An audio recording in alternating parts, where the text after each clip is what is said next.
How to withdraw money from Robinhood. Welcome and let's get right into this tutorial.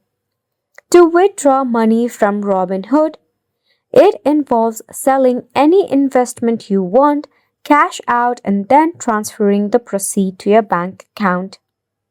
Here's how you can do so.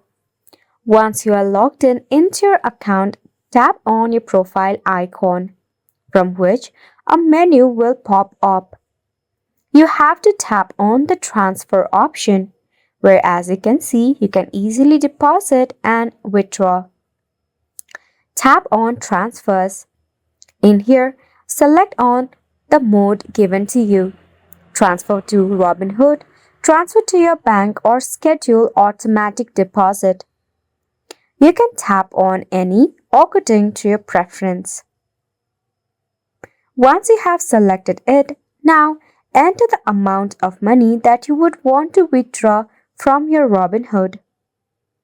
You can manually add it or tap on the given ones. Then, once you have done it, click on Withdraw Money. After a review and once you are verified, you will be able to withdraw money easily. You'll get notified after a successfully withdraw.